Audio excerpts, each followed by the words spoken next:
wabarakatuh. Om Swastiastu, Namo Buddhaya, salam kebajikan. Perkenalkan, nama saya Karina Cahya Krisma, kelas A5 Ilmu Keperawatan semester 1 Universitas Pembangunan Indonesia. Kali ini saya akan menjelaskan tentang ragam bahasa Indonesia.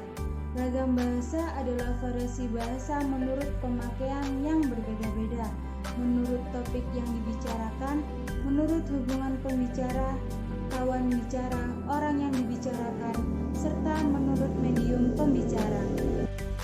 Menurut Denny Sugono, bahwa sehubungan dengan pemakaian bahasa Indonesia timbul dua masalah pokok, yaitu masalah penggunaan bahasa baku dan bahasa tak baku.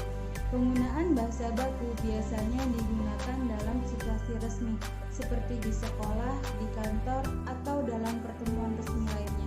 Sedangkan bahasa tidak baku digunakan dalam situasi seperti di rumah, di pasar, atau antar sesama teman.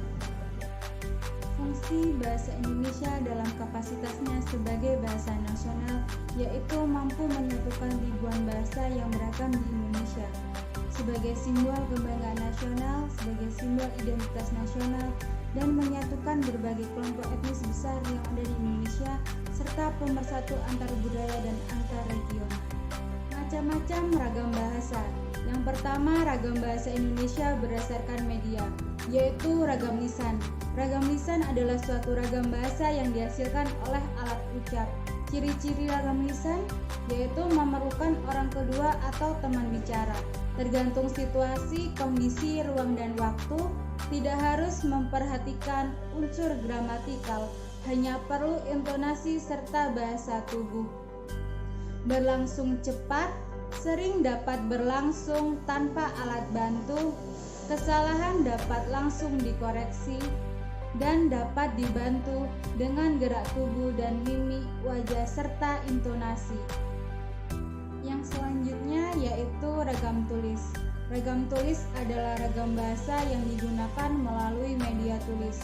Ciri-ciri ragam tulis yaitu tidak memerlukan orang kedua atau teman bicara, tidak tergantung kondisi, situasi, ruang, serta waktu, harus memperhatikan unsur gramatikal, berlangsung lambat, selalu memakai alat bantu, kesalahan tidak dapat langsung dikoreksi, dan tidak dapat dibantu dengan gerak tubuh, dan mimik muka hanya terbantu dengan tanda baca.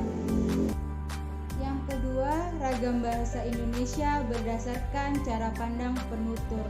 Berdasarkan cara pandang penutur, ragam bahasa Indonesia terdiri dari ragam dialek, ragam terpelajar, ragam resmi, dan ragam tak resmi. Yang ketiga, ragam bahasa Indonesia berdasarkan topik pembicaraan. Berdasarkan topik pembicaraan, ragam bahasa terdiri dari ragam bahasa ilmiah, ragam hukum, ragam bisnis, ragam agama, ragam sosial, ragam kedokteran, dan ragam sastra. Sekian penjelasan tentang ragam bahasa Indonesia dari saya. Terima kasih.